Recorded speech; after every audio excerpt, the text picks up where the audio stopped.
Thanks for joining us for CBN News Today. I'm Heather Sells. And I'm Ephraim Graham. Chaos, gunshots, and flames filled the city of Ferguson, Missouri last night. Violent protests coming after a grand jury failed to indict a white police officer in the shooting death of a black 18-year-old. His name is Michael Brown. Take a look at the video of the mayhem. Protesters set a dozen buildings ablaze, torched cars, and looted businesses. Police report hundreds of gunshots. CBN's John Jessup was in Ferguson when the verdict was released. In a scene reminiscent of the Twilight Zone, this season's greeting sign hangs over Ferguson's main drag, a street dominated by police and protesters. Hey, hey! Ho, ho! These killer cops, they got to go! After the announcement that Officer Darren Wilson would not be indicted in the shooting death of 18-year-old Michael Brown, agitators forced police to fire tear gas where emotions ran high. The whole thing is an entire charade to begin with. What does this mean for you and your family and the community? This just means I need to educate my sons on the judicial system. That's all. They're out here for a reason, to learn, and they will learn. President Obama urged calm shortly after the announcement. I join Michael's parents in asking anyone who protests this decision to do so peacefully. The grand jury reached its decision after 3 months of weighing evidence and conflicting witness testimony to determine what led to the shooting. The prosecutor's office described an altercation between the two men, with Brown's blood or DNA found on the inside of Officer Wilson's car door, pant leg, and his gun. Many observers question the prosecutor's judgment in publicly announcing the grand jury's decision in the dark cover of night, taking an already tense situation and making it even potentially more volatile. State and local authorities say the goal now is public safety to protect lives, property, and free speech. Meanwhile, area churches have been preparing for this day, lining up food, counselors, and shelter. A number of churches across two school corporations who have said, you know what, we're going to make a commitment to be open and accessible to our young people in a very critical time. Trying to be a beacon of light in a dark chapter from which the city and region want to turn the page. John Jessup, CBN News, Ferguson. Well, the president is heading to Chicago to pitch his new executive action on immigration. It is a part of an ongoing effort to promote his decision to bypass Congress and prevent nearly 5 million immigrants from being deported. Republicans are pushing back. Incoming Texas Governor Greg Abbott says he plans to challenge the legality of the president's order. I am addressing this as a legal issue, not a political issue. The president has crossed the line from politics to endangering the constitutional structure. The president's timing appears strategic. He's making the pitch in Chicago while Congress is on Thanksgiving recess. The White House says the resignation of Defense Secretary Chuck Hagel is a mutual decision, but not everyone's buying it. Many believe it was actually differences with the Obama White House that resulted in Hagel's unexpected departure. Our Caitlin Burke reports. Now, last month, Chuck came to me to discuss the final quarter of my presidency and determined that having guided the department through this transition, it was an appropriate time for him to complete his service. On the job less than 2 years, Secretary Hagel is stepping down. Already there are leaks from White House people saying Hagel wasn't up for the job. But many believe that Hagel, like the previous Secretaries of Defense, Robert Gates and Leon Panetta, couldn't work with the president's very tight inner circle. Inevitably, when someone like him comes in to an administration that's fairly well established, you have a number of people who have advised President Obama for a long time, going back to when he was a senator. In contrast, Barack Obama and Chuck Hagel's interactions with one another were fairly minimal when they were in the Senate, and so I think it's hard for someone, an outsider, to break into that inner circle. Hagel's resignation comes in the midst of several foreign policy crises, including the rise of ISIS. The defense secretary appeared to disagree with the Obama administration's portrayal of the terror organization, Hagel calling the Islamic State the greatest threat in the Middle East, while Obama brushed the group aside less than a year ago, calling them the JV team. ISIL may not appear to be an imminent threat to the United States. It is a threat to the United States. It is a threat, clear threat, to our partners in that area, and it is imminent. Key lawmakers say that as Obama sees his policies failing, he's looking for a scapegoat. In a statement, Senator John McCain said, quote, "Ultimately, the president needs to realize that the real source of his current failures on national security more often lie with his administration's misguided policies and the role played by his White House in devising and implementing them." Now the question is, who replaces Hagel? Speculation points to Michelle Flournoy, a former Undersecretary of Defense, as the leading candidate. Some other possibilities include Ashton Carter, a former Deputy Secretary of Defense, or retiring Democratic Senator Carl Levin of Michigan, the outgoing chairman of the Armed Services Committee. No matter who the president nominates, it's certain that the new Republican Senate will not only review the nominee's resume, but also the policies of the Obama administration on ISIS and other threats as well. Caitlin Burke, CBN News. Thousands of Lois Lerner's lost emails have been found. An Internal Revenue Service watchdog located the emails on disaster recovery tapes. That comes after an inspector general in the Treasury Department was asked to look into the missing emails. Last spring, the IRS told Congress 2 years' worth of emails had been lost in a hard drive crash. That was the period during which the IRS blocked the tax-exempt status for dozens of conservative groups. In previously discovered emails, Lerner used slurs showing her personal disdain for conservatives. The Department of Veterans Affairs has officially terminated the director of the hospital where its largest scandal first came to light this summer. Sharon Hellman was the director of the Phoenix VA healthcare system, and she had been on paid administrative leave for nearly 6 months. Investigations revealed employees at our hospital lied about wait times for veteran patients being treated for a number of serious illnesses like cancer and post-traumatic stress disorder. The city of Atlanta has suspended its fire chief for self-publishing a book that describes homosexuality as a perversion. The Atlanta Journal-Constitution reports that Chief Kelvin Cochran authored the book as part of lesson plans for a men's Bible study. The city is investigating whether Cochran violated city policies or discriminated against employees. Some firefighters said they received copies of the book in the workplace. The mayor says he's deeply disturbed by it and has ordered the chief to complete sensitivity training. Monday marked this year's International Day of the Bible. Paul Strand traveled to the host city in Oklahoma to see how it celebrated God's Word. Not only is the Bible the best-selling book of all time, it has its own annual day. And so people came together to celebrate the Bible by booming it out from high in the state capitol rotunda in this year's designated host, Oklahoma City. For it is God who works in you to will and to act according to his good purpose. John 1:1 says, "In the beginning was the Word, and the Word was with God, and the Word was God." Well, if the Word's God, you need to know it to know him. There is an intimacy with God that we develop through the Word being in us. Event organizer Richard Glickstein praised Host Oklahoma City for being one of the most evangelical in America, if not the most. So it is a wonderful Bible-based town, and people love God here. Bobby Grunwald is among them. He and his team developed the YouVersion app that's taken the Bible out of its covers and put it on your smartphone or tablet.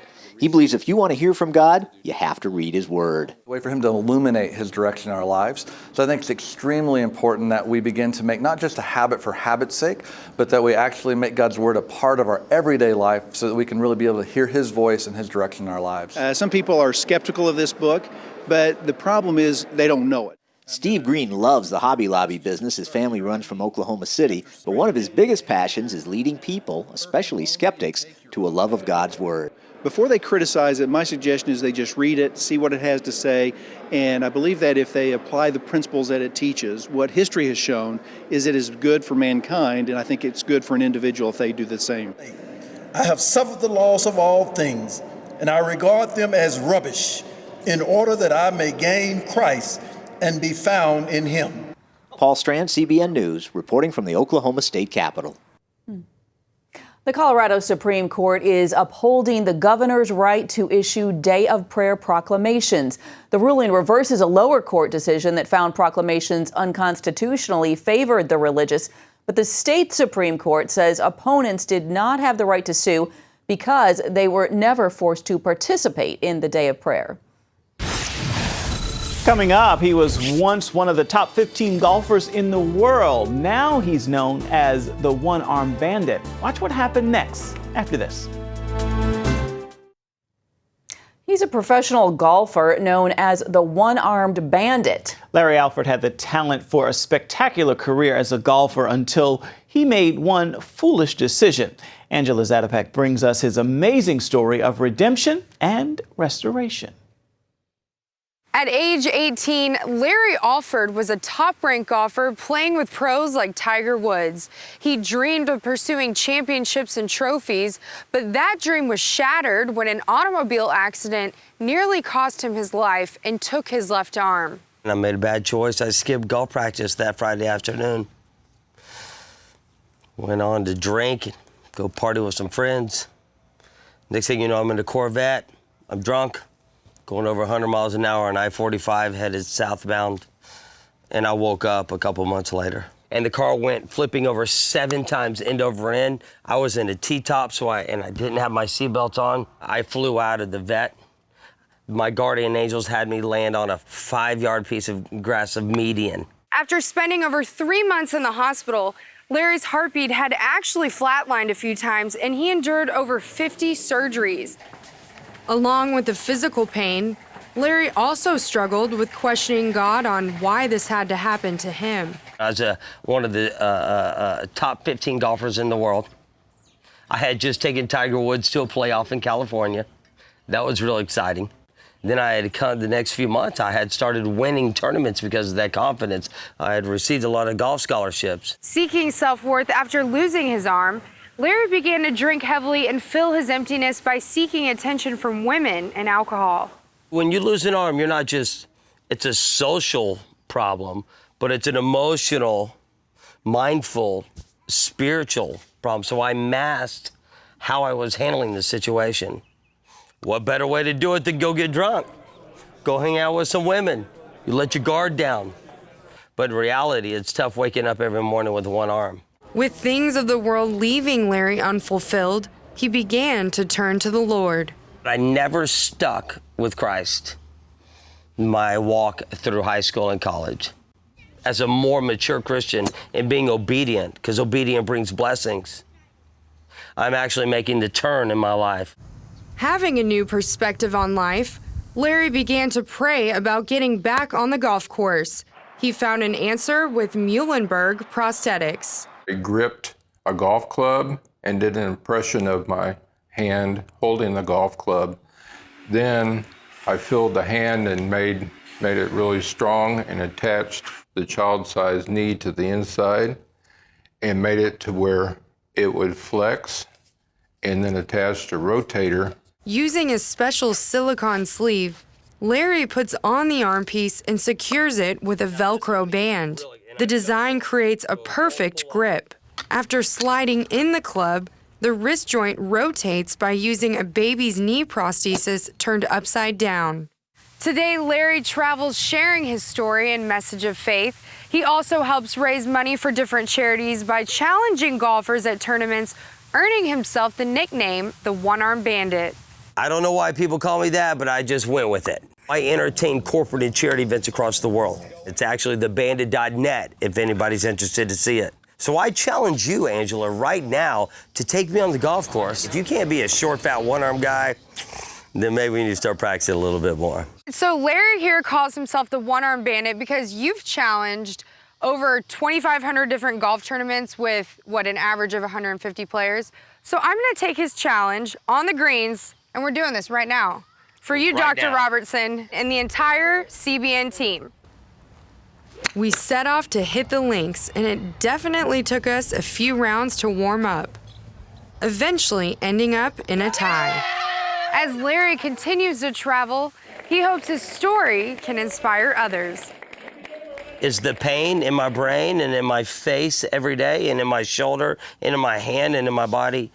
Yes, but everybody suffers one way or another. I feel I've been saved because all those people have been in accidents, who've lost a limb. I feel like God has put me in their life so I can encourage them that they can go on and they can do it. Larry says in order to overcome adversity, you must have faith and the right attitude. For more of his inspirational story, visit cbnnews.com, and there you can find a link to the One Armed Bandits website. I'm Angela Zatopek, CBN News, Houston, Texas. Up next, he was an Olympian, a prisoner of war, and after all of it, a believer. We're hearing from the son of Louis Zamperini about his father's remarkable life and new movie.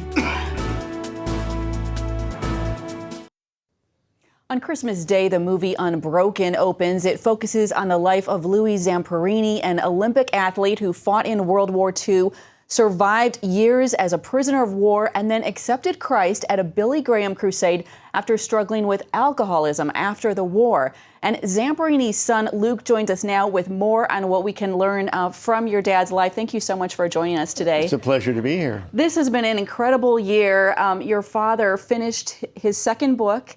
He passed away, went to be with the Lord shortly thereafter, and now this movie about his life is opening on Christmas Day.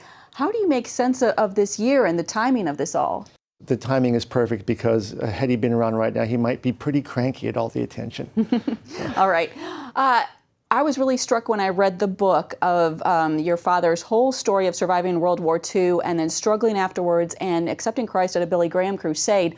The movie doesn't include that. What is your take on that omission in the movie? Well, it would take about 9 hours to tell the entire story of Louis Zamperini, and the movie has to be, the story has to be told in less than 2.5 hours in the film. So although they didn't have the Billy Graham crusade tent scene, it didn't cast Reverend Graham, the message is still there in the film. It's not missing. And when you say the message, what is the message that you're hoping will go out? That the power of forgiveness.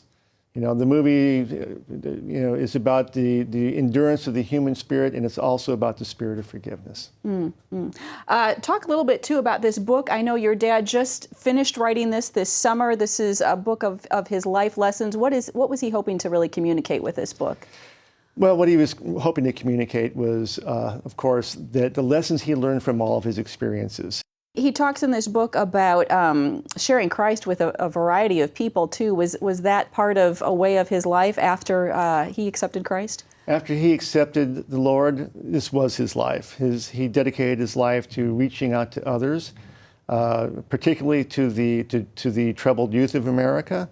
And he believed that by just telling his story, being a testimony of what God did in his life, would be a good message to bring people to the Lord. And I just want to come back to this theme of forgiveness because it really is so powerful in his life. And he says here, of all the wonderful results of changing my life, perhaps the best is my ability to forgive.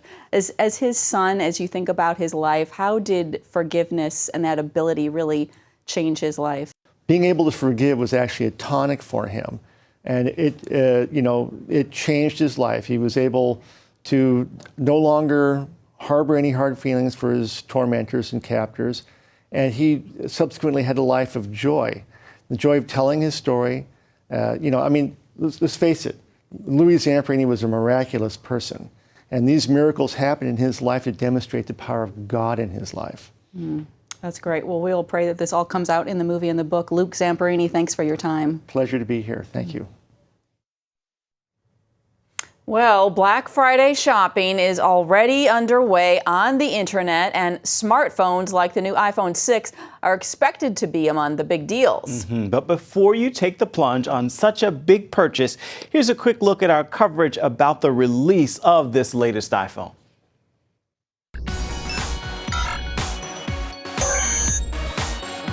As you can see, we've left the studio and we've joined all the talk about Apple's latest gadget, talking about the iPhone 6. And joining us now to talk more and clue us in is our digital and social media contributor, Caleb Kinchlow. So Caleb, iPhone 6, how big of a deal is this? Ephraim, this is an incredibly big deal. Now, the first thing is that you couldn't even watch the reveal unless you had a Mac product with the latest iOS. All right, so my first generation iPad, couldn't watch do it. Very exclusive move by Apple. No, I didn't see it. Okay. Now, also, this device broke some records. Okay. Within the first 24 hours, they had 4 million pre-sales. 4 million? 4 million. How does that compare to 2012 2012 with the iPhone 5S, they had 2 million pre-sales. So doubled? Yes. Wow. Well, amidst all this hype, this has also sparked some debate on social media. Tell us what people are saying. Well, there's a lot of new features, as always, but the big thing on social media, the screen size. All right. Originally, Apple said they would never change the screen size, but now they have the 4.7 and a 5.5 for the iPhone 6 Plus. All right, so the iPhone goes big. iPhone goes big. And what are we seeing in terms of comparisons? Well, those comparisons have sparked some controversy, especially pictures like this, which have been circulating all over social media. And basically, people are saying that all the Android phones have had those same features for years now, and Apple's playing catch up. Okay. So here's what I did. I decided to take my camera out into the streets and ask people their thoughts. Android versus iPhone. Android, it's more reliable. When iPhone does it, I just feel like it's more precise, just the right features you need. I'm neutral. I think both of them have their strengths and weaknesses. I also think that Apple has a lot of hype to it. They got great marketing. I'm just really into their design, both in their user interface and even the devices themselves. I would say mainly the biggest differentiator is cost. The next couple of years will probably show which one is more innovative. Well, no matter where you fall in the debate, if you are already an iPhone user, I know you have 3 questions. So let's talk about that. First off, charger. Can I keep the same charger? Charger's the same from the previous model. All right, that's good news. Apple Pay. Everybody's talking about Apple Pay now, so can I use it? Unfortunately, not yet. All right, it's coming soon. It's coming soon. And lastly, probably the biggest and most important one, battery life. Will it last longer? Yes, it will last longer. All right, so they've taken some advice from their users and improved Of course, there. you have to. Yeah. That's we good. need longer battery life. Indeed, with all the stuff we do. Well, we know that the debate does continue. We want to keep the conversation going, so please take the time to post your comment right here on Facebook as well as Twitter. For now, though, I'm Ephraim Graham. And I'm Caleb Kinchlow, and this is your Digital Download. And of course, since that review, Apple Pay is now available at many retailers for people to use. And so I got to put you on the spot. Are you Apple or Android? I am Apple, but I am still iPhone 4. Oh, okay. Right. So I'm going to get there, I promise, at some point. Very good. Well, that is it for now on CBN News Today. And you can find more of our exclusive coverage of the issues that you care most about at cbnnews.com. Want to hear what you think about the stories? You can do it on Facebook or at CBN News on Twitter. Thank you so much. It is Tuesday. Make it terrific.